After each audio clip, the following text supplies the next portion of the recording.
Je sais que je répète sans cesse que les livres de poche, c'est la vie.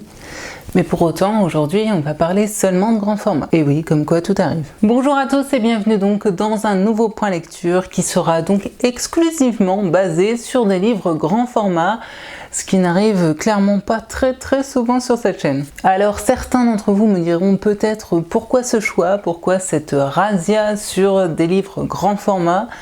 Eh bien tout simplement parce qu'ils prennent plus de place dans ma bibliothèque pile à lire et que plus vite ils seront lus et plus vite je pourrai dégager de la place pour d'autres bouquins. Voilà.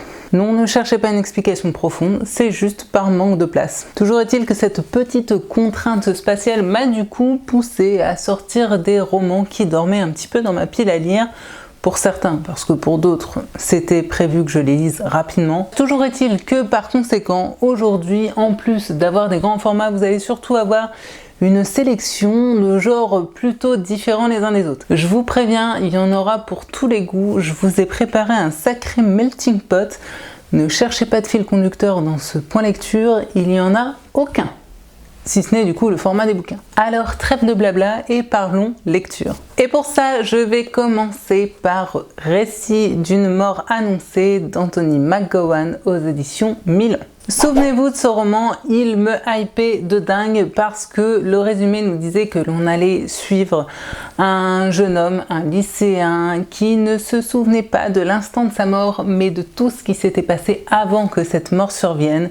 Du coup je me suis dit waouh, super intriguant, super original. Et pour ne rien gâcher, c'était un roman assez court que j'ai en plus acheté d'occasion à 1 ou 2 euros, ce qui fait que je n'ai pas hésité très longtemps. Et en effet, ce roman s'ouvre sur une scène où effectivement Paul nous parle d'une mort imminente et par la suite il va revenir dans le passé au fur et à mesure pour que l'on puisse comprendre comment on en est arrivé à cette scène d'ouverture. Alors peut-être comme moi à l'époque vous vous dites waouh, ça a l'air trop top, et malgré tout je dois vous avouer que ce roman m'a laissé un petit peu dubitative. En effet, comme je vous l'ai dit, le résumé m'avait vraiment interpellée, j'étais hyper enthousiaste et effectivement dès le début de ma lecture j'ai très vite plongé dans l'histoire, j'ai tout de suite adhéré au principe et surtout à la construction de ce récit puisque on a une alternance de chapitres.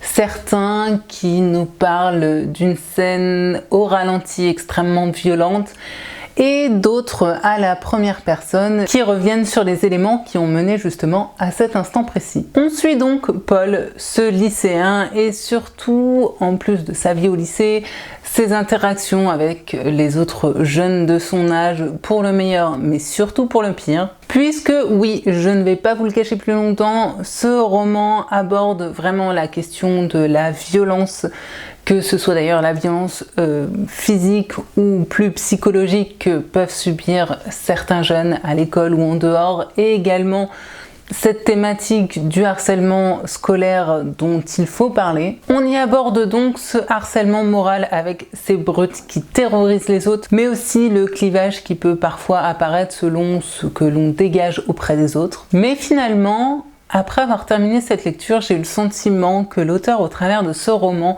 avait voulu dresser une sorte de métaphore du bien et du mal et de la difficulté parfois de l'être humain à faire les bons choix. Une idée qui, selon moi, a été renforcée par justement le fait de mettre en avant ce jeune lycéen qui, par définition, incarne cette période de la vie qui se doit d'être constructive pour le futur, mais qui peut aussi être extrêmement destructrice pour également le futur du jeune concerné. Et même si le récit m'a semblé faire un petit peu de surplace par moments, je dois reconnaître que dans l'ensemble, j'ai trouvé les messages qui étaient développés assez intéressants et importants, et l'histoire malheureusement plutôt tristement réaliste. Après, je pense que malheureusement, ma lecture a peut-être été un petit peu gâchée, ou en tout cas entamée, par le personnage principal, Paul, avec lequel j'ai eu un petit peu de mal parce que par moments, ce personnage arrivait vraiment à me toucher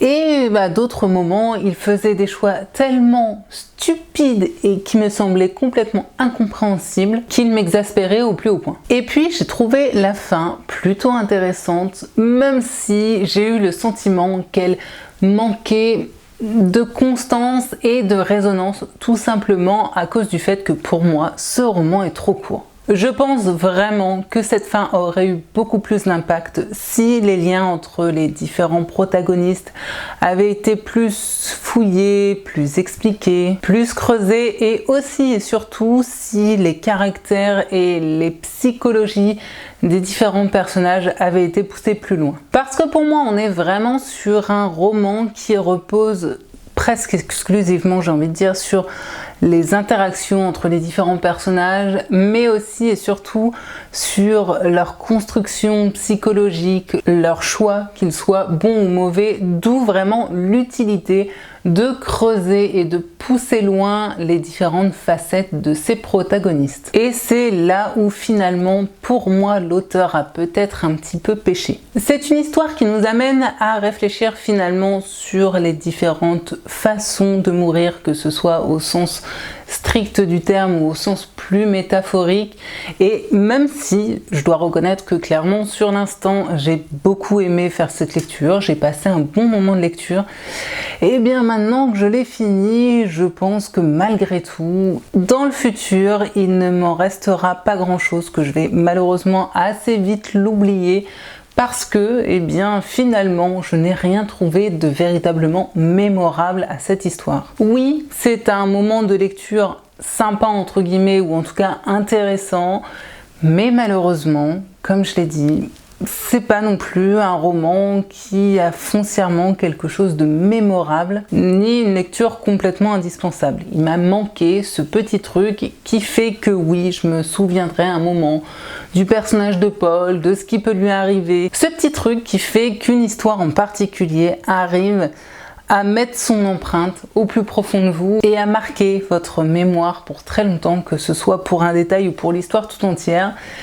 Et ici, j'ai pas ressenti ce petit truc en plus. Je ne pourrais donc malheureusement pas vous dire grand chose de plus à propos de ce roman parce que je n'y ai tout simplement pas trouvé d'éléments assez mémorables, assez originaux, ou en tout cas d'éléments qui auront su capter mon intérêt au point que j'ai vraiment envie de vous en parler. En résumé donc, une lecture plutôt courte, plutôt sympa, mais je pense assez vite oublié. Pour le roman suivant, je vais passer à l'un des très rares services presse que j'aurais pu vous présenter sur la chaîne parce que si vous me suivez, vous devez savoir que je reçois très peu de services presse, tout simplement parce que je n'en demande pas. Et ce roman, il s'agit de Adopte d'Arnaud Poissonnier aux éditions Tombouctou. Et oui, c'est un roman auto-édité qui m'avait été envoyé par l'auteur. Pour ce qui est du résumé, je vais vous la faire très rapide. Ici, on suit principalement le personnage de Jeanne, qui est une jeune femme, je crois, trentenaire, qui n'a pas pu avoir un enfant, qui a du coup décidé un jour d'adopter avec son mari à l'époque. Ils ont donc décidé d'adopter un petit garçon qui venait à l'origine des Philippines, qu'ils ont nommé Maximilien. Oui, mais voilà, un jour, Maximilien commence à déclarer des énormes douleurs au ventre. Sa mère va donc faire ce qu'il faut en contactant son pédiatre, en l'emmenant à l'hôpital, lui faire passer une batterie de tests, etc. Et là où ça va commencer à se compliquer, c'est que le mystérieux mal qui s'est emparé de Maximilien va commencer à s'emparer d'autres enfants autour du monde.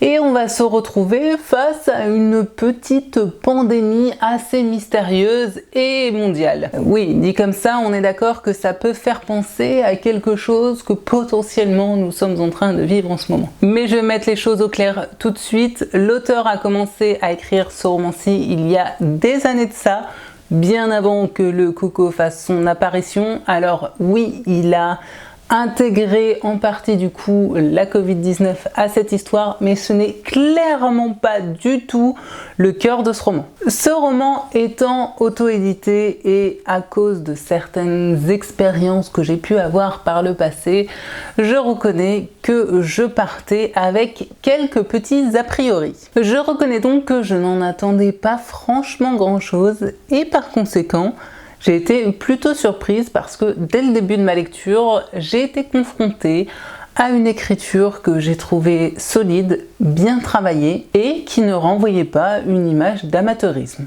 Donc voilà, ça c'est dit, ça m'apprendra clairement à avoir des préjugés. J'ai donc très vite accroché à la plume d'Arnaud Poissonnier, une plume que j'ai trouvée à la fois abordable et bien équilibrée. Et bien que j'ai noté quelques petites coquilles et ou oublis de mots par moment, je tenais à souligner que dans l'ensemble, j'ai trouvé le travail éditorial sur ce roman vraiment très abouti, que ce soit d'ailleurs au niveau de la relecture du texte, des choix typographiques, des choix de mise en page ou autres, sachant du coup que contrairement à des auteurs qui sont publiés dans des grandes maisons d'édition, il n'a pas bénéficié de toute une armée de professionnels en la matière. Donc pour ça, merci et chapeau, parce que pour ce qui est des romans auto-édités, ce n'est pas toujours le cas.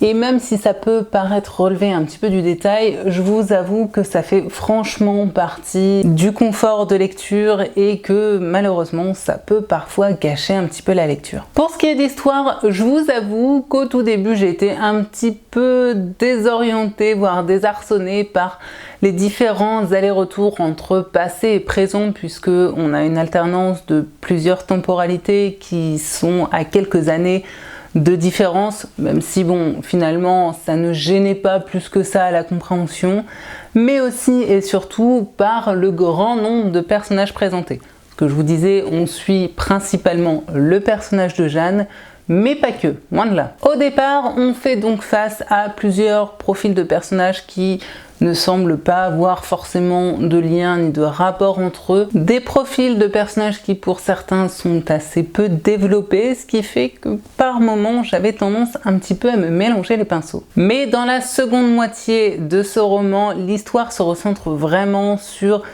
un noyau dur de personnages qui sont du coup beaucoup plus restreints, ce qui fait que l'histoire, pour moi en tout cas, est devenue d'un seul coup beaucoup plus claire. Concernant les personnages justement, je ne peux pas dire que je ne les ai pas aimés. Non, dans l'ensemble, vraiment, j'ai bien aimé suivre leur aventure, mais je dois reconnaître que je n'ai pas réussi à développer une véritable empathie pour ces personnages, ou en tout cas pour ceux qui auraient dû développer de l'empathie chez moi. Il me manquait peut-être un petit peu de détails, d'humanité ou peut-être même de faiblesse à leur sujet pour que vraiment je puisse développer ce type de sentiment envers eux. J'ai également trouvé que les liens, je dirais, qui lient finalement nos quelques personnages principaux étaient peut-être un petit peu trop faciles et surtout un petit peu trop rapides à être mis en place à mon goût, et du coup j'ai eu un sentiment de manque, parfois un petit peu de crédibilité à ce niveau-là. Et puis j'ai aussi eu un petit manque de réalisme par moment dans les dialogues.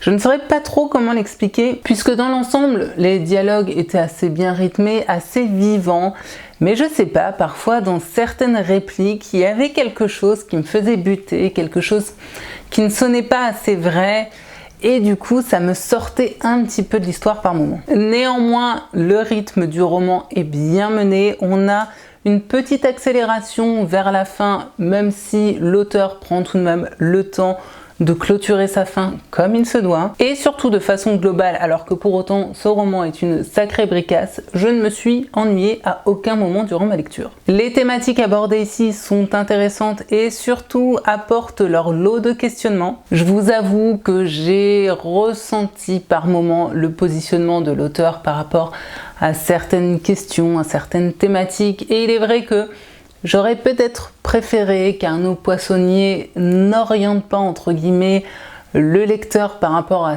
ses opinions personnelles, mais là vraiment je vais dans le pinaillement, on est d'accord. Je ne vais pas vous cacher également qu'il faut être un minimum intéressé par la question de la médecine, en tout cas les questions autour de la médecine, pour apprécier ce roman, même si dans l'ensemble l'auteur vulgarise tout ça.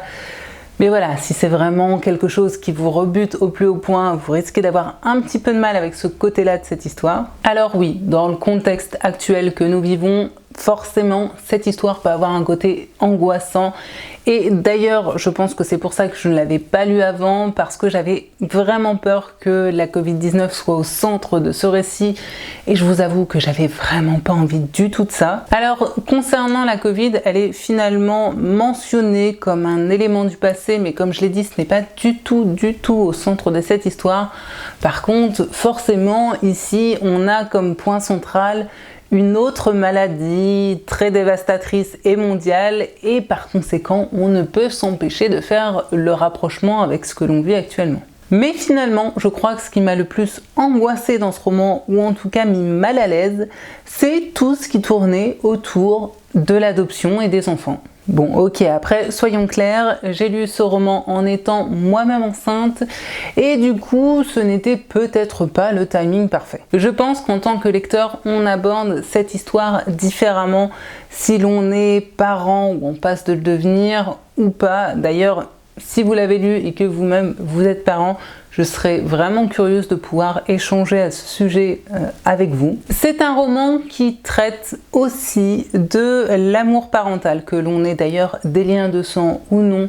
Et j'ai trouvé que cette thématique était plutôt bienvenue et qu'elle venait contrebalancer le côté assez sombre, assez lourd et parfois catastrophique de cette maladie. Je ne sais pas combien pèse ce roman, mais je crois que mon poignet est sur le point de lâcher. Je vais du coup essayer de terminer mon avis assez rapidement, même si j'ai encore pas mal de choses à vous en dire. La fin présente pour moi quelques éléments qui manquaient peut-être un petit peu de crédibilité, même si je dois reconnaître que dans l'ensemble, la résolution est aussi intéressante que glaçante. Et j'ai par contre eu, je vous le dis tout de suite, un assez gros souci avec une histoire d'amour. Alors, je vous rassure tout de suite, ça ne prend vraiment pas du tout une part importante dans ce roman, mais c'est une histoire d'amour qui semble popper de nulle part, que j'ai trouvée assez malvenue, assez mal écrite, et voire peut-être un brin voyeuriste. J'avoue ne pas du tout avoir compris l'utilité de ce détail, de cette histoire qui pour moi n'apporte rien de plus au roman, si ce n'est justement, comme je le disais, un côté un petit peu voyeuriste dont on aurait pu complètement se passer. Ce n'est que mon humble avis, mais j'avais envie de vous en faire part. Attention aussi à certains passages qui peuvent être peut-être un peu crades pour les lecteurs les plus sensibles, et comme je suis une lectrice assez pointilleuse, voire chiante par moments, je l'avoue sans problème, j'ai noté également parfois la redondance de certains mots sur plusieurs phrases successives, ce qui donnait par moments l'impression d'un vocabulaire un peu pauvre, et ce que j'ai trouvé vraiment dommage parce que, comme je l'ai dit, dans l'ensemble, j'ai trouvé que cette plume était plutôt agréable, plutôt entraînante, bref, plutôt réussie. Vous l'aurez donc compris, pour moi, c'est un roman perfectible, mais que dans l'ensemble, j'ai vraiment beaucoup pris de plaisir à lire. Et n'oublions pas également que c'est tout de même le premier roman de cet auteur.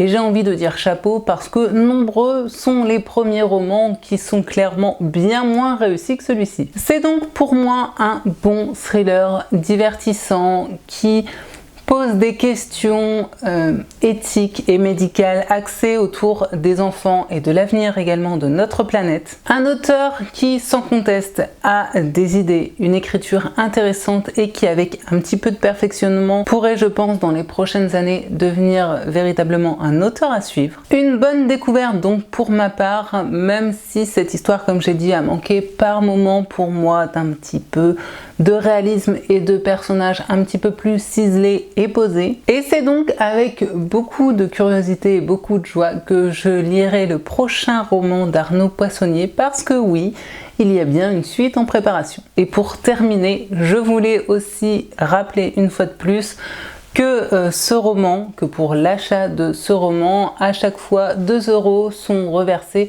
à l'hôpital Necker en faveur des enfants malades. Donc j'ai envie de vous dire, si vous aviez besoin d'un prétexte peut-être pour les découvrir, je trouve que celui-ci est plutôt bien trouvé. Pour ce qui est du roman suivant, je vous préviens, on va beaucoup moins se marrer. J'ai donc lu Et j'ai dansé pieds nus dans ma tête d'Olivier Assetlin aux éditions Solar. Donc, dans ce roman, on va suivre l'histoire d'une nana dont j'ai complètement oublié le nom, qui a approximativement 30 ans, qui bosse dans la com, qui un jour va faire un burn-out total et qui du coup va décider de devenir prof de danse. Parce qu'elle en avait ras la cacahuète de son boulot, qu'elle avait envie de complètement changer, qu'elle a toujours eu une vague passion pour la danse et qu'elle se dit c'est le signe que voilà, je dois complètement changer ma vie. Et du coup, on va suivre son changement de vie en question. Vous le sentez là déjà tout de suite que ça l'a franchement pas fait avec ce roman? Bon alors, avant toute chose, je m'attendais à lire du coup un roman.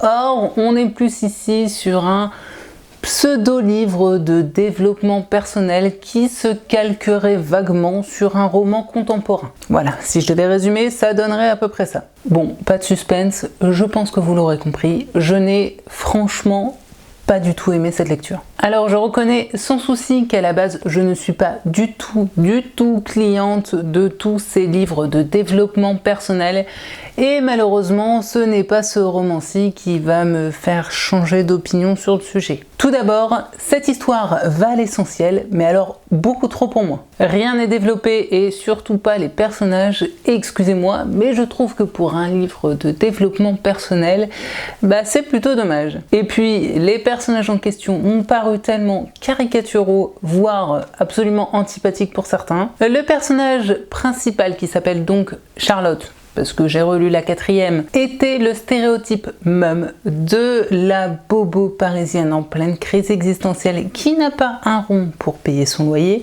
D'ailleurs, elle finit par se retrouver à la porte, mais qui, malgré tout, tous les jours, va prendre son petit expresso au café du coin, se paye son jus détox à base de légumes parce que, bien sûr, elle est végétarienne, et qui, en plus de ça, continue à sortir dans des super restos et salons de thé. Vous l'aurez donc compris, un personnage qui, pour moi, ne tenait absolument pas la route et était un gros cliché sur pattes. Heureusement pour elle qu'elle peut vivre au crochet de ses différents amis, parce qu'elle me fait bien rire avec ses idées de vie de bohème à la parisienne, mais soyons clairs, sans ses potes, elle aurait fini sous les ponts et morte de faim au bout de 3 chapitres. Et pour quelqu'un dont le but est de reprendre sa vie en main, j'ai trouvé qu'elle comptait beaucoup sur les autres quand même. Et puis finalement, sous prétexte d'enfin s'écouter, j'ai trouvé qu'elle finissait par beaucoup se regarder le nombril, voire clairement par devenir absolument égoïste par moment. Alors quoi, bonheur personnel et égoïsme vont forcément de pair? C'est ça le message? Je n'ai donc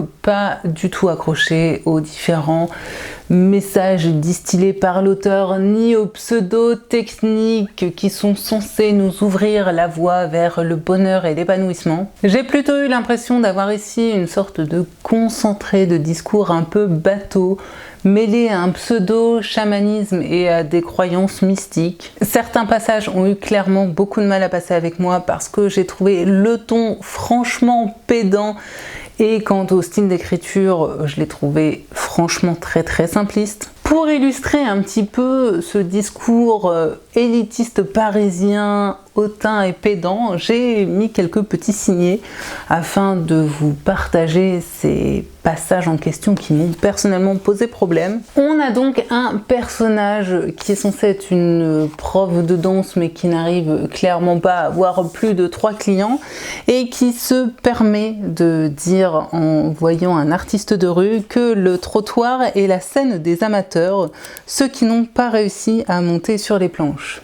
Voilà, je pense que déjà là le ton est donné. Ah oui, là je me demandais pourquoi j'avais mis un signet, mais je viens de me souvenir. En fait, elle est convoquée pour passer un entretien pour potentiellement donner des cours un petit peu de bien-être dans une entreprise. Elle se rend donc dans l'entreprise en question histoire de passer cet entretien. Elle s'est bien habillée pour l'occasion, etc.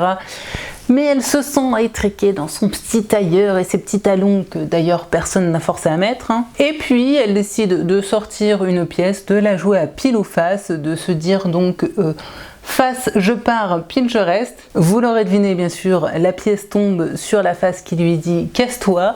Du coup qu'est-ce qu'elle fait? Elle prend ses jambes à son cou et elle se barre en courant, sans prévenir personne. Alors que finalement tu ne veuilles plus de cet entretien ou que tu ne veuilles tout simplement pas rentrer dans cette entreprise, pourquoi pas? Mais la moindre des choses, dans ce cas-là, c'est d'aller voir la secrétaire à l'entrée et de lui dire « Excusez-moi, j'ai une urgence, je dois partir ». Avoir un minimum d'éducation et de courtoisie, non? Du coup, suite à ça, eh bien, notre Charlotte est forcément encore un petit peu plus dans la merde au niveau financier. Et là, l'auteur nous dit « Bientôt, elle ne pourra plus payer son café allongé ». Pourtant, Charlotte ne regrette pas sa décision. Donc la nana est hébergée par l'une de ses amies, heureusement, parce qu'elle ne pouvait plus payer son loyer et qu'elle a du coup laissé des impayés à son ancien propriétaire. Mais ce qui l'inquiète finalement le plus, c'est qu'elle ne pourra bientôt plus se payer son petit allongé au café du coin tous les matins. Vraiment, je crois qu'on n'a pas du tout les mêmes préoccupations dans la vie. Ah oui, puis alors là, on arrive à un passage où elle est censée passer devant un grand chorégraphe pour potentiellement rentrer dans sa compagnie. Et l'auteur nous écrit son improvisation. Charlotte la prépare depuis 2 jours dans sa tête. Alors si ça fait 2 jours qu'elle bosse dessus, faut m'expliquer en quoi c'est une improvisation. Là, ça correspond pas trop à la définition de l'improvisation. Bref, je pense que vous avez pu comprendre un petit peu dans quoi on se situait. Je ne vous parle pas des autres personnages féminins, des copines qui sont autour de cette Charlotte parce qu'elles sont autant voire plus caricaturales qu'elle. Pour ce qui est de l'intérêt même de cette histoire, pour moi c'était du même niveau que les téléfilms de l'après-midi sur M6. Alors en soi, je n'ai rien contre ces téléfilms, mais personnellement, ce n'est vraiment pas ma came. Autre déception, au vu du résumé de l'histoire, de cette couverture et même de ce titre, je m'attendais vraiment à baigner dans la danse, à ressentir cette passion de la danse, les mouvements, etc. Or, ça n'a pas du tout été le cas. Et puis cette fin, entre mauvais roman d'amour et introduction au groupe sectaire. C'est vraiment comme ça que je la résumerai. Rien ne m'a plu. En bref, heureusement que ce roman a été très court parce que dans l'ensemble, je me suis franchement ennuyée. Je n'ai rien ressenti, voire même par moments, j'ai été clairement gênée par les différents discours et réflexions distillés par l'auteur au travers de son personnage. Un roman qui va donc très vite s'effacer de ma mémoire parce que rien de mémorable là-dedans pour moi, rien ne m'a plu. Voilà, je suis désolée, je suis rarement aussi vindicative avec un bouquin, mais alors là, pour le coup, hormis cette couverture qui, ma foi, est magnifique, et c'est d'ailleurs bien à cause d'elle que je me suis fait avoir et que j'avais acheté ce bouquin, fort heureusement d'occasion, et bien à part sa jolie couverture, pour moi, il n'y a rien à en retenir. Du coup, si parmi vous, certains ou certaines l'ont lu, je serais vraiment très curieuse d'avoir votre retour. Parce que je me dis, est-ce que c'est vraiment moi qui ai fait un blocage et qui par conséquent n'ai rien aimé, ou est-ce qu'effectivement il y a un vrai problème avec ce bouquin? Donc n'hésitez surtout pas à venir m'en parler en commentaire. Et pour ma part, j'ai juste envie de dire next. Et de la danse, nous allons passer à la musique puisque le dernier roman de ce point lecture sera Jimmy X de Louis Atangana aux éditions Rouergue dans leur collection dos à dos. Bon, vu le titre et la couverture, je pense que je n'ai pas besoin de vous faire un résumé.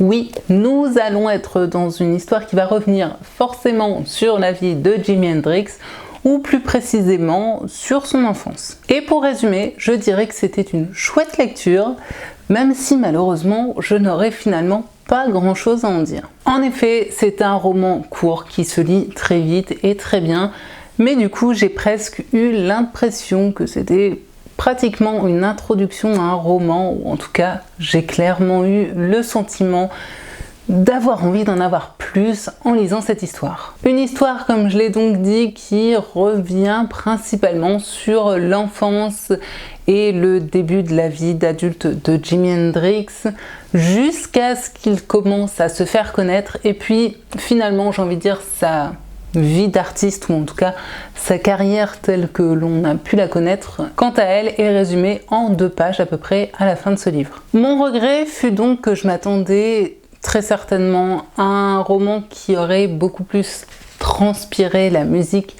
Or, on a ici finalement plus l'histoire d'un parcours de vie que vraiment celle de la naissance d'un grand musicien. Bon, malgré tout, on en apprend quand même plus sur la découverte de la musique dans sa vie, son côté rêveur invétéré et même ses inspirations. Mais la majeure partie de ce roman revient surtout sur sa condition familiale plus que difficile, sur ses origines. J'ai appris que Jimi Hendrix avait des origines d'Indien d'Amérique, ce que je ne savais absolument pas. Sur ses douleurs personnelles ou encore sur son parcours scolaire et militaire. Bref, sur ses expériences de vie qui, dans l'ensemble, soyons clairs, ont été plutôt désastreuses et qui ont fait du coup l'homme qu'il était et par extension également le musicien qu'il a pu être. Et j'ai donc apprécié ce roman de ce point de vue-là parce que si bien sûr je connaissais un petit peu sa musique, j'avoue que j'étais complètement novice quant à sa biographie. Alors je me doute bien que cette histoire est en partie romancée, mais je pense néanmoins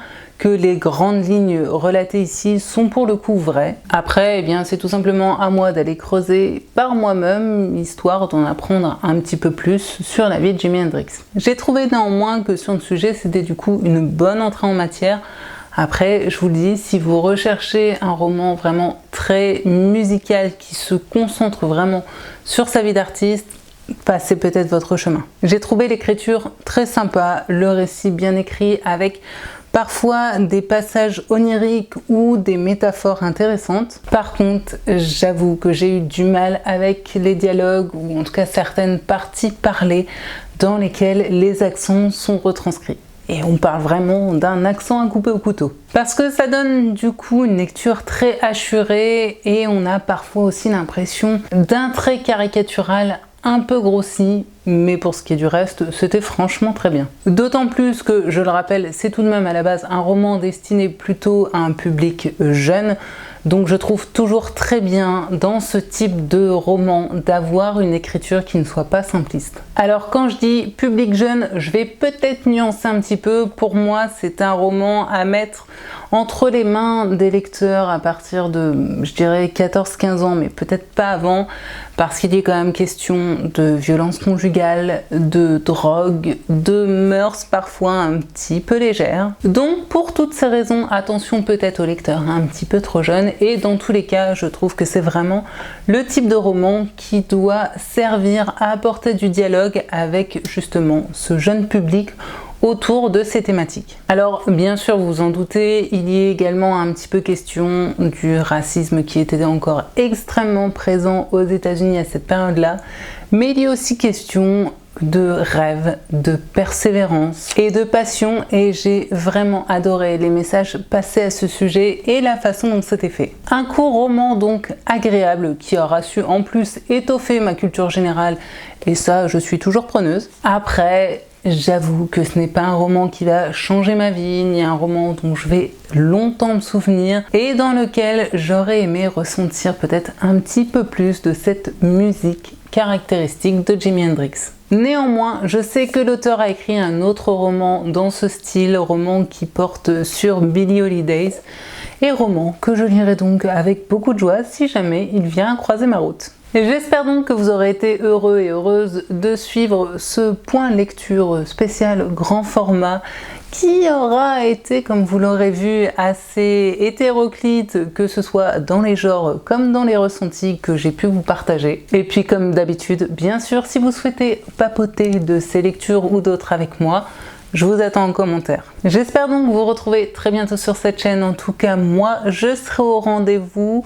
Ce sera, je pense, soit pour un autre point lecture, soit potentiellement aussi pour un vlog, puisque la prochaine session du Club des Noctambules arrive très bientôt, le 6 février prochain, et que par conséquent, comme d'habitude, à cette occasion, je vous filmerai un petit vlog nocturne. Merci donc d'être toujours plus nombreux sur la chaîne, et pour ceux qui ne seraient potentiellement pas encore abonnés, je vous invite du coup à le faire. Comme d'habitude, bien sûr, pour clôturer comme il se doit, je vous souhaite paix, amour et littérature dans vos cœurs, et je vous dis à très bientôt. Bye!